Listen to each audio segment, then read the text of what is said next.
Gathered friends, listen again to our legend of the Bionicle. Greetings, I am Drahon, and welcome back to Canon Analyzed, where we take a look at some vague pieces of lore within a given franchise. And today we are looking at the Glatorians from the Bionicle franchise. And I say it's vague because I wasn't able to catch up on any of that bit of lore when the movie was released. That was it. I just had the Legendary Born as my main source of information for the Glatorians. So I thought I would take the time to learn about these beings. And some interesting beings they are. Now, let's first start with what we know. And that is, we were given 10 main sets for the Glatorian.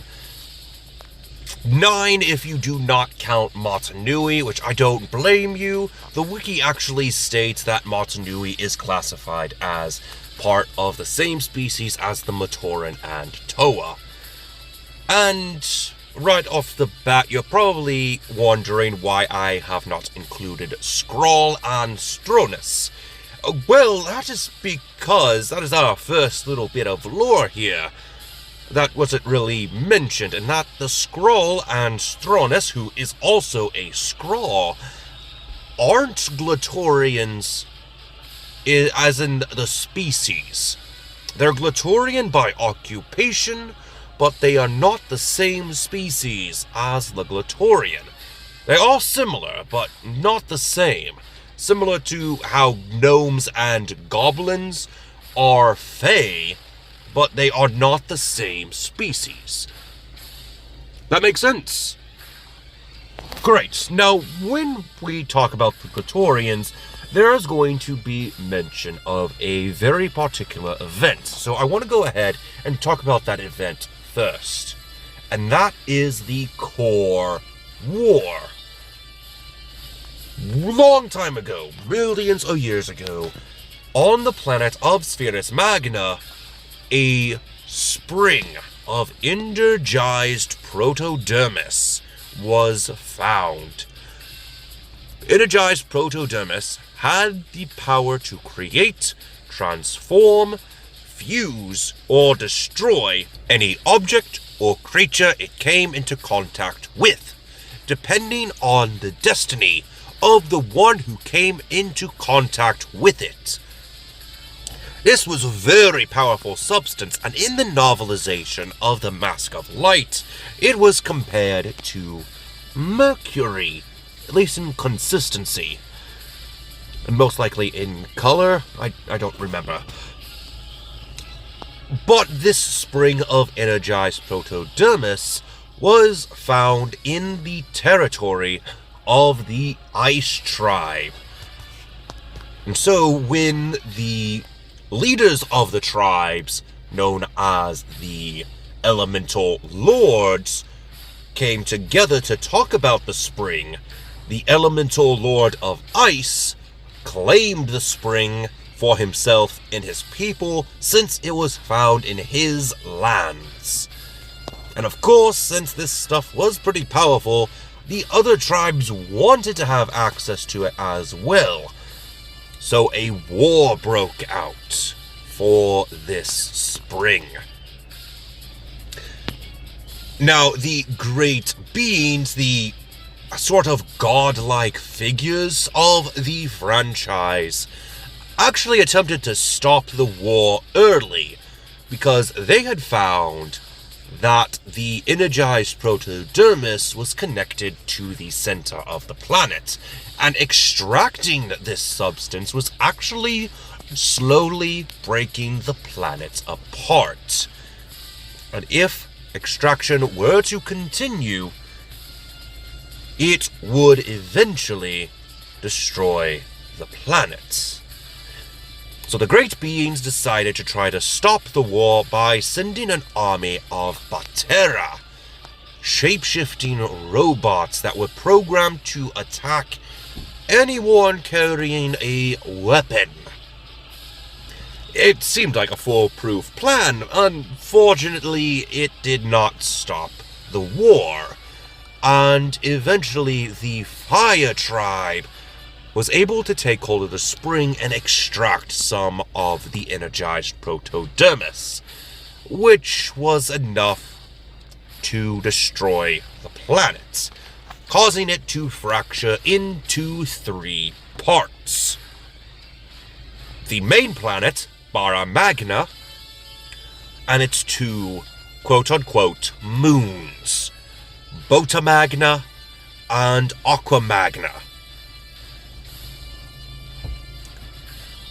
In the present day, Motunui was able to reform the planet, joining Magna and Magna back up to Magna, after he was able to take down Makuta, which was a thrilling, somewhat end to the franchise, though I wish there was more to the story.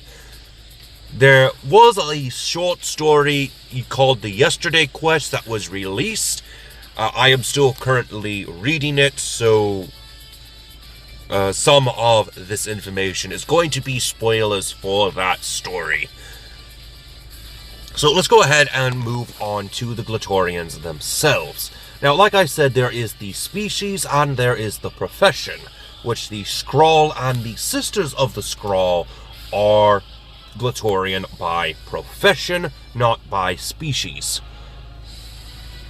Today's video is mostly going to be focused on the Glatorians, who are 85% organic, which technically that goes for everybody on this Magna planet, including the Skrull. They are 85% organic beings, with 15% being mechanical implants. I'm going to go ahead and pull up the wiki article on this and quote it. Each Glatorian has varying physical strength, tactics, weaponry, and personal physical capabilities. A Glatorian's body is made up of largely organic tissue, but also contains varying amounts of permanent mechanical implants, such as implants that increase muscle endurance or agility. All Glatorian have a mechanical bone structure, hair, and wear fabric under their armor. Glatorian are mammalian and are capable of biological reproduction. This is contrast to the Matoran and Toa, who are 85% mechanical, 15% organic tissue, and are stated to not being able to reproduce since they are primarily robotic. Now, the Glatorian, after the Core War, do have a social structure that was set up by the Agori and 5 Glatorian. Certivus, Akar, Tarix, Vastus. Oh, that was only 4. It was transcribed by Tarix. The creed served as a code to honor the arena match system. This arena match system was meant to stop any further wars from trying to break out. If any 2 tribes had a dispute or wanted a certain resource from another tribe, the 2 Glatorians that were considered the strongest from those tribes were pitted against each other in gladiatorial combat. And the winner would claim the resource or the dispute as their prize, which was a great system. I'll go ahead and leave the rules here on screen for a second, but you can always pause it to read over the rules in case you need it for your own creative purposes. Now, like I said, there were the Elemental Lords, who are Glatorian. They were volunteers to be experimented on by the great beings, to be fused with elemental power. we have the Fire Tribe's Elemental Lord, the Ice Tribe's Elemental Lord of Jungle, Water, Earth, Sand, and Rock for the scroll. And yes, I am quite aware that the Great Beings are on this list. We are not going to be talking about them today. They are a member of the Glatorian species, but they deserve their own video, much like the scroll. Today, we're going to just be talking about the main Glatorian species. And I think I'm going to start off with the Sand Tribe, the Voroks. The Voroks were experimented on by the Great Beings, giving them powerful stinger tails and a more animalistic appearance. The Great Being did a lot of experiments, and some of them not really ethical. After the Core War, a tribe of the Voroks was stranded on Magna, and had actually had their own civilization created, even a city. But the Voroks on Magna had started to become more bestial, losing their intelligence and sapience, while the ones on Magna had remained intelligent, and were in constant contact with one of the Great Beings. For now, we'll be talking about the ones on Magna, since that's where most of the information comes from. On Magna, the Voroks were able to identify their allies with a special musk, and they were drawn to bright objects such as treasure and armor. And they were able to create their own tunnel systems, and are primarily nocturnal. On Magna, the leader of their tribe is known as Cabrua, and they had retained their intelligence and sapience. On Magna, the strongest Voroks becomes the leader, and it just so happened that a Glatorian who was exiled from the Fire Tribe, known as Malum, had defeated the last known leader of one of the tribes there, and became its leader. The Voroks over on Magna are treated as little more than animals, since that's all they are now, since they had lost their sapience. They communicate either in broken Glatorian or in various whistles and hand movements. Like I said, they live in underground tunnel systems that they produce themselves.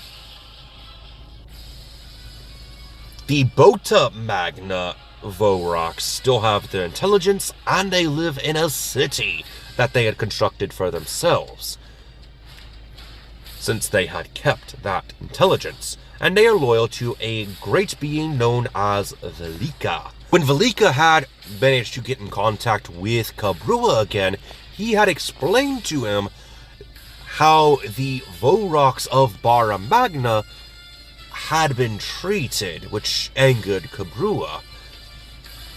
So Velika ended up giving him a sophisticated blaster as well as some other technology, so that his Voroks could battle the Glatorians and the new Toa a lot more easier than some of the other Voroks would.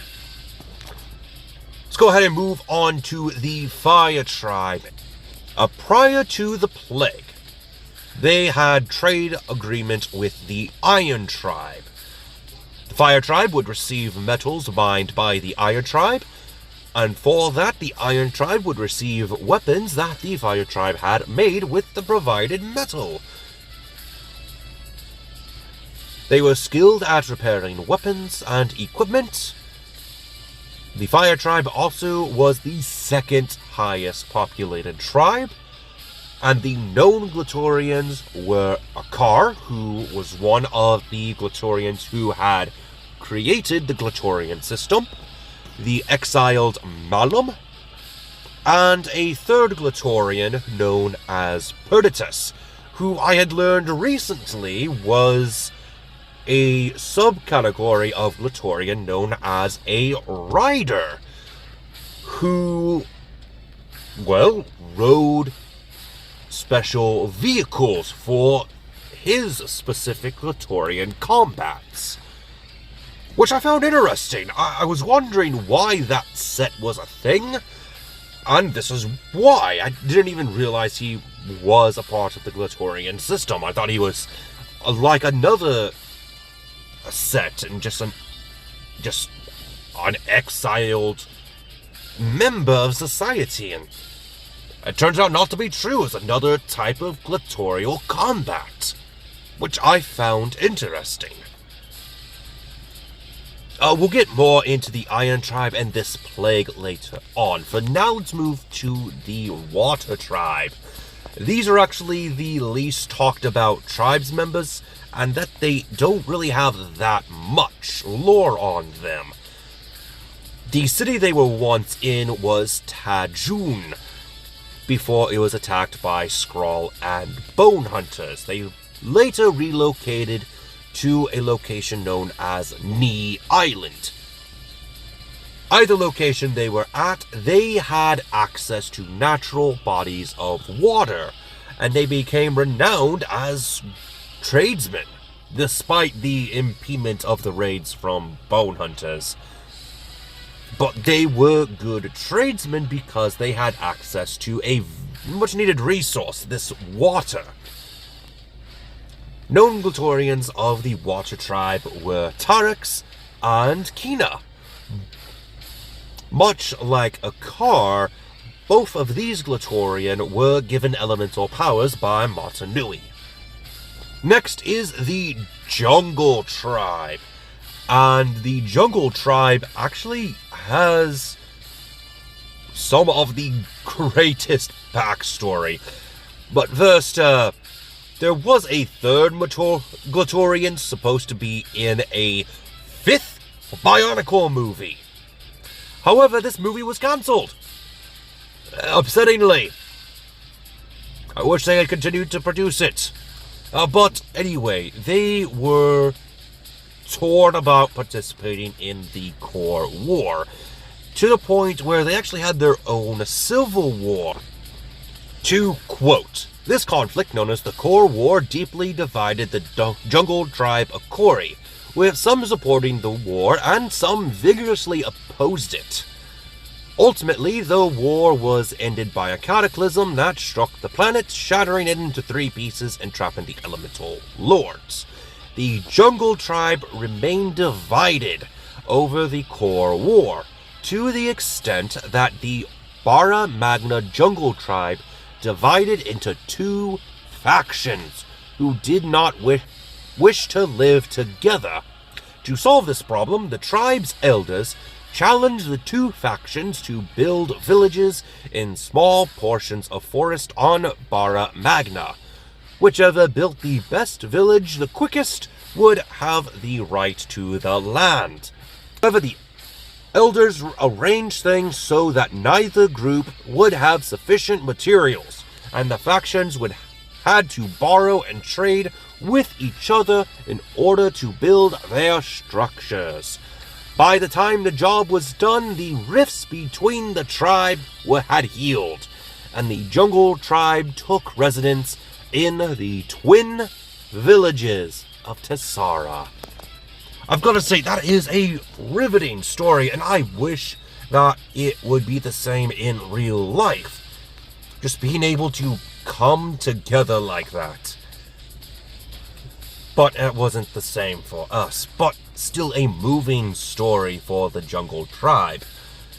The known Glatorian of the Jungle Tribe are Vastus and Gresh, and much like with the Water Tribe, these 2 Glatorians were given elemental powers by Mata Nui. Next up is the Ice Tribe, the original Glatorian tribe to find the energized protodermis. Now, before this, and technically after as well, the Ice Tribe were miners of a highly desirable material known as Excidian, which was one of the primary metals used for weapons. It was a very powerful material, and it was even used for some of their currency. To quote the wiki here, it is a golden-colored metal, is value for its endurance and can withstand sand erosion and rust better than other metals. It is used by Glatorian as a coating for their weapons in order to strengthen them. Various vehicles such as the Kendox or Sendox, however you're supposed to pronounce that, I'm going to say Kendox. The Kendox V1 and the Thornatus V9 have Excidian weapons attached to them. Excidian is known for offering some resistance to energized protodermis. The Great Beings used Excidian as an ingredient to make another material resistant to the liquid. Despite this amazing properties, it is not as durable as proto-steel, which is definitely very interesting, though that's not the main point here. To go further, there was actually a Glatorian in the Core War by the name of Sorel. I think that's how you pronounce his name. Sorel was in charge of training a species of animals known as Iron Wolves for combat in the war. It is said that Sorel was heavily wounded and retreated to the mountains and had not been found, though he is technically still alive. He is just in hiding. Other Glatorians include Certivus, who died sometime after the Core War from injuries, or natural causes, I think it was stated. The Glatorian Gelu, who we actually get to see in Yesterday Quest as the Toa's guide through Magna. Then we have Strack, who we actually saw in the movie, and according to the wiki, he had actually been exiled at some point after the movie for going against the Glatorian code.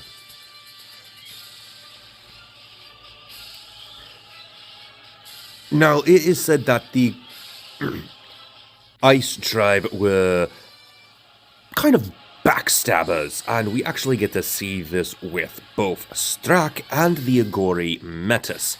There's actually a saying among the Agori that they will trade their friend for a special material, then quickly turn around making a new deal to get them back, and then strapping them with Excidian and trading them off again. Not exactly the nicest of folk. But there is a tribe more devious than the Ice Tribe, and this tribe was said to actually push the Ice Tribe into laying claim to the energized protodermis pool. And that was the Earth Tribe. They are deceitful diplomats who were behind the events of the Core War. Like I stated, they were the ones to push the Ice Tribe into laying claim to the spring. In fact, according to the wiki, they were the first to learn about the protodermis, but because they knew of how special it was, they would be targeted if they were to try to claim it. So they instead waited for the spring to surface, and then suddenly encouraged the Ice Tribe to claim the spring for themselves. During the entirety of the Core War, the Earth Tribe played the part of the peaceful tribe who were against all this fighting, but secretly were waiting for all the other tribes to become weakened so they could take the spring for themselves. Unfortunately, most of the Earth Tribe had been stranded on Bota Magna after the shattering, though those who remained were outcasted, because it was soon learned of their treachery. Other than these little bits, it is said that the males of the Earth Tribe were all farmers, while the females were the ones who were in charge of the territories. Which is definitely interesting. But the fact that the Earth Tribe was so devious and so undercover made it to where their canonicity was actually debated. Here. It says here, in 2017, Vashti posted a backstory for the Earth Tribe, explaining why they were never mentioned previously. However, this backstory contradicts past established canon, which Vashti stated was not his intention. Because of this, the canonicity of the Earth Tribe is disputed. And the fact that some of the backstory contradicts previously established canon actually reflects history as we know it in the real world. Some of our own history actually contradicts with the history that is learned by other nations. So, honestly, the fact that the Earth Tribe has a slightly different canon than what we know does actually make some sense. And I would argue that this canon is probably a little bit more truthful than it first appears.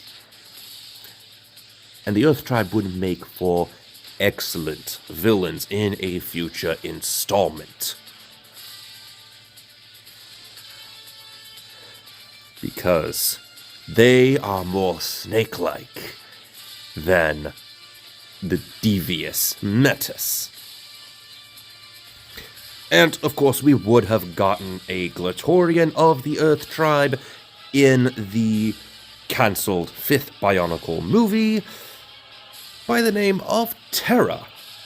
But, other than that, we have no known Glatorian from this Earth Tribe.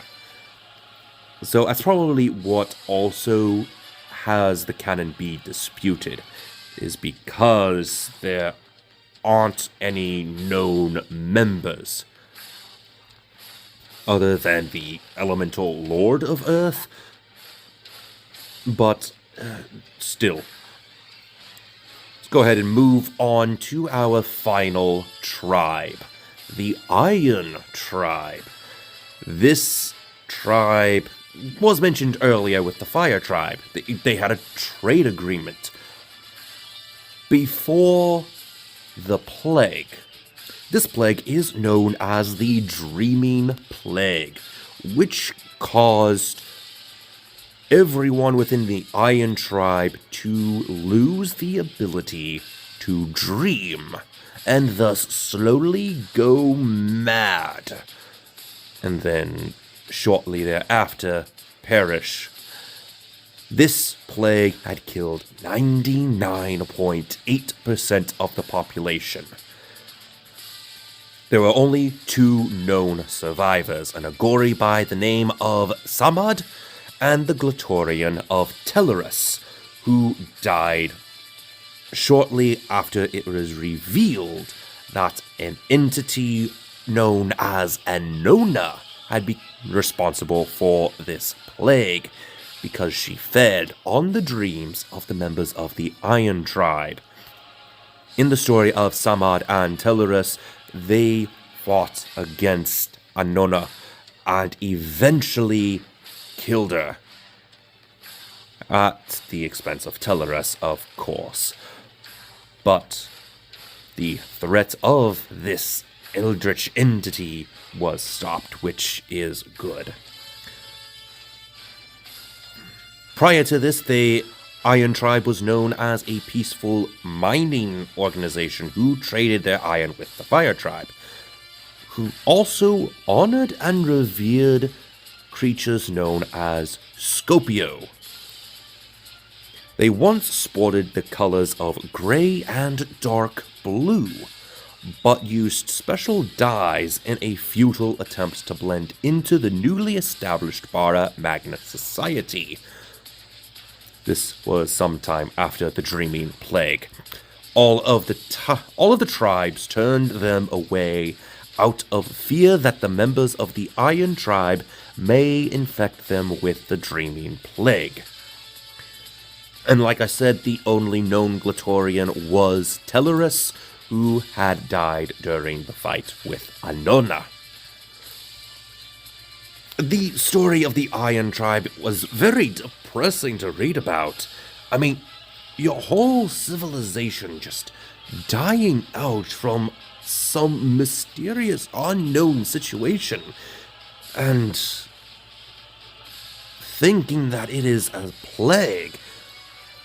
Every other tribe shuns you in fear of catching the disease themselves, much like the leper colonies from days old.